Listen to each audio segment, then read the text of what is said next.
Next topic of discussion, completing the square. What is completing the square? It's another method to solve quadratic equations. Now, I know you're asking, what the heck, logarithm John? We already have all these methods for solving quadratic equations. We can factor by unfoiling. We can factor by using the diamond method. Why do we need another one? Well, let me explain. When we factor, we're usually factoring into pieces that have nice whole numbers. So we might factor into something like 3x minus 5 times 2x plus 4 equals 0. So these are nice whole integer numbers. And then we'll get rational roots. So we'll set 3x minus 5 equals 0, 2x plus 4 equals 0, and we'll get x equals 5/3 and x equals -2. So either an integer root or a ratio of two integers. Completing the square allows us to solve quadratic equations when we have solutions that are not so nice, when they involve square roots or possibly imaginary parts, stuff with I. Before we jump into completing the square, let's start with some motivation. Let's say we want to solve a very basic equation involving a square. Just x squared equals 9. Well, we can take the square root of both sides. But when we do this, make sure to put a plus or minus on the right-hand side. We'll see why soon. So square root of 9 is positive 3, and square root of x squared is x. So x is plus or minus 3. Well, now you can see why we had to add the plus or minus. There's two solutions to the original equation, x squared equals 9. Both 3 and positive 3 are solutions. Really, technically, the square root of x squared isn't really x. It's the absolute value of x. So what's really happening is we're saying the absolute value of x is 3, which means x is plus or minus 3. But it's better to just put the plus or minus on the right side and don't worry about absolute values. Okay, let's say we wanted to solve a slightly more complicated equation. X minus 4 squared equals 9. We can do the same thing. Take the square root of both sides. Don't forget to put plus or minus on the right. So the square root and the square will cancel. We have x minus 4 equals plus or minus 3. Move the -4 to the right side, make it positive. X is 4 plus or minus 3. Now this is shorthand for two different solutions. So x could be 4 plus 3 or 4 minus 3, i.e. it could be 7 or 1. Now we can check that if we substitute either one of these solutions into the first equation, then it solves it. So, for example, 7 minus 4 squared is positive 3 squared, which is positive 9. Similarly, 1 minus 4 squared, well, that's negative 3 squared, which is also positive 9. So both of these are solutions or roots of the original equation. Okay, now let's suppose we had a slightly more complicated, apparently, equation. X squared minus 8x plus 16 equals positive 9. So one way to solve this is to move the positive 9 to the other side, and we get a quadratic equation, x squared minus 8x plus 7 equals 0, because 16 minus 9 is 7. And we could solve that using factoring, possibly with the diamond method. But we don't need to do that because we're all about completing the square today.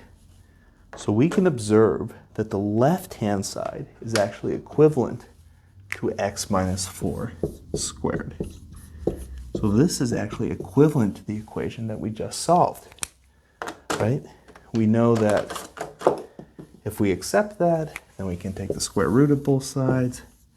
X minus 4 equals plus or minus 3, and the solutions were 7 and 1. But why is this equation equal to this one? Well, the reason that the first equation is equivalent to the second one is that if I FOIL x minus 4 quantity squared, I'll get this, right? X minus 4 squared is x minus 4 times x minus 4. If I FOIL this, I get x squared minus 4x minus 4x again, and negative 4 times negative 4 is plus 16. So I get the left-hand side. So if I somehow knew that this was equivalent to that, then I could reduce to this process of solving that earlier equation. And that's sort of the main idea of completing the square. We can even go one step further and make this even more complicated. So let's say I have x squared minus 8x plus 7 equals 0. Now it's not too hard to factor this, and we'll see the solutions are 7 and positive 1 again. But let's say instead of factoring, we had the brilliant idea to add 9 to both sides.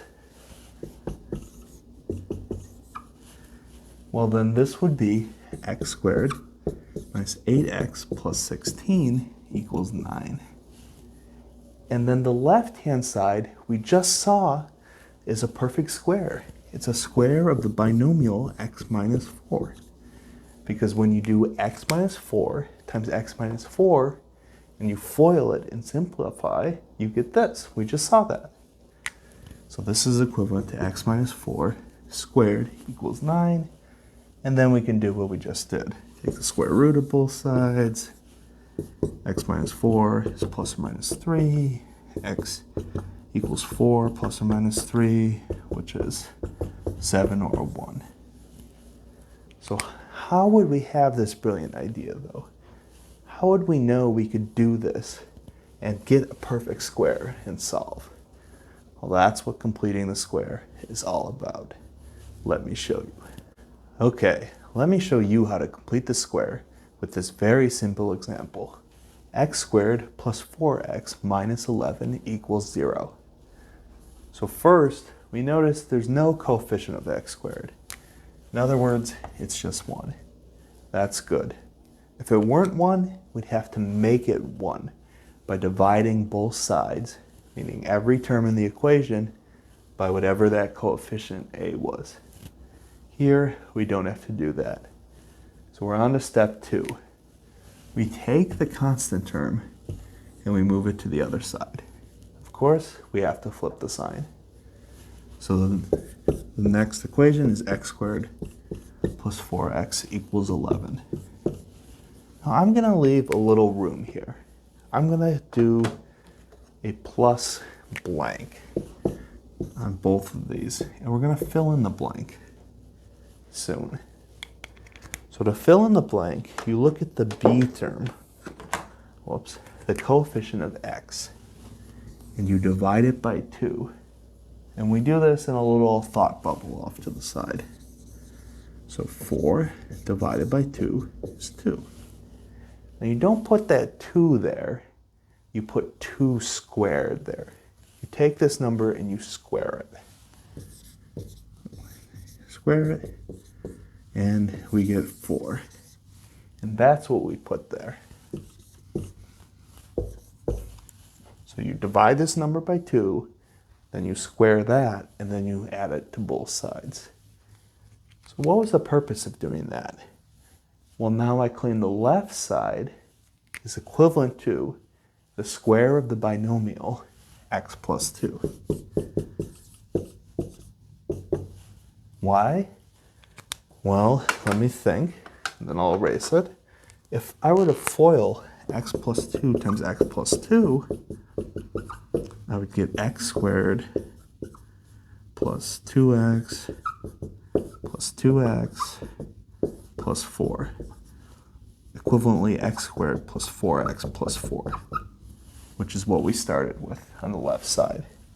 And if you do this correctly, this should always happen.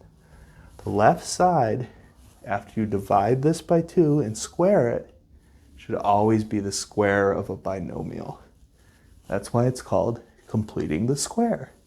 You add something to make this the perfect square of a binomial. Anyway, on to the next step. So on the right-hand side, we have 11 plus 4, that's 15. So we have x plus 2 squared is 15. Now we take the square root of both sides. Here, it just cancels the square, so we have x plus 2 equals, don't forget to put a plus or minus square root of 15.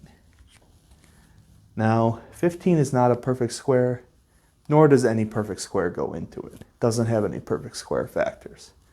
So we can't simplify this at all. We just leave it alone. And then we move this plus 2 to the other side, making it negative, of course. So x is negative 2 plus or minus square root of 15. And those are our two solutions to the original quadratic equation.